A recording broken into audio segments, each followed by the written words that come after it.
Assalamualaikum warahmatullahi wabarakatuh. Lillahi ta'ala ya karim. Ilahi anta maksudi wa daka ma'lubi. Bismillahirrahmanirrahim. Allahu akbar kabira walhamdulillahi kasira wa subhanallahi bukrata wa asila. La ilaha illallah wallahu akbar walillahil ilham. Oke teman-teman semua, kali ini kita mau membahas tentang dinasti politik yang selalu diselewengkan untuk menjadi sebuah opini provokasi. Jadi sebenarnya dinasti politik yang bagaimana sih yang dikatakan dinasti politik? Ya, kita bahas dulu tentang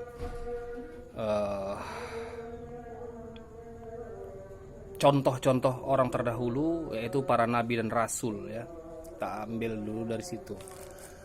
Jadi para nabi dan rasul itu sewaktu mereka memimpin, itu banyak dari para nabi dan rasul itu yang meneruskan jadi pemimpinnya adalah anak-anaknya. Nabi Adam, Ibrahim, dan seterusnya lah. Banyak para nabi dan rasul itu waktu memimpin, setelah masanya habis diteruskan sama anaknya, teruskan sama cucunya. Itu para nabi dan rasul, walaupun tak semua kan. Tapi itulah sebuah contoh. Para nabi dan rasul ini adalah contoh bagi semua agama. Contoh. Para nabi dan rasul ini adalah contoh bagi umat manusia. Begitu juga penerus-penerusnya. Setelah nabi, penerusnya siapa, itulah menjadi contoh kita. Sampai sekarang ada contohnya. Nah, jadi kenapa bisa anak para nabi dan rasul sebagai penerus? Apa karena mereka anak nabi? Bukan karena mereka anaknya nabi makanya mereka menjadi penerus, bukan.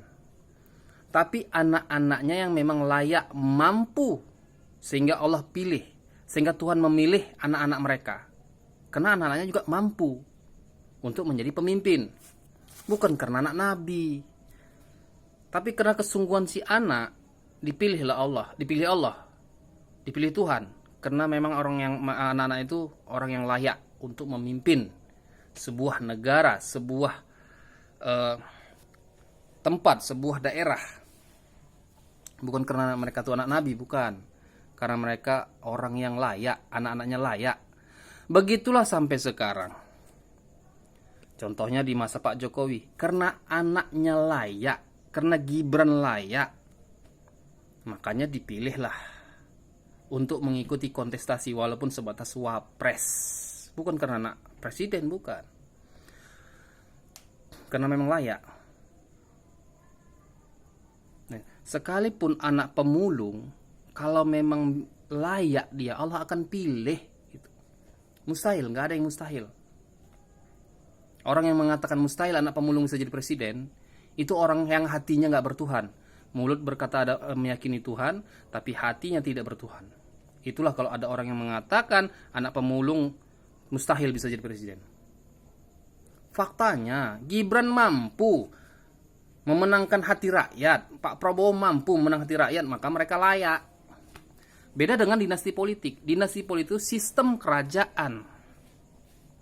Dinasti politik itu sistem kerajaan dari dulu sampai sekarang. Sistem kerajaan itu apabila bapaknya selesai atau mati, meninggal, rajanya, maka yang meneruskan anaknya. Rajanya meninggal, yang meneruskan anaknya. Itu baru sistem dinasti politik. Beda dengan yang dilakukan Prabowo Gibran. Ini banyak orang yang menyelewengkan dinasti politik. Jadi simple, sederhana. Dinasti politik itu sistem kerajaan yang apabila rajanya mati, penggantinya anaknya. Kalau Pak Jokowi itu beda jauh. Memang karena Gibran layak lah. Gibran mampu memenangkan hati rakyat. Makanya dia bisa naik.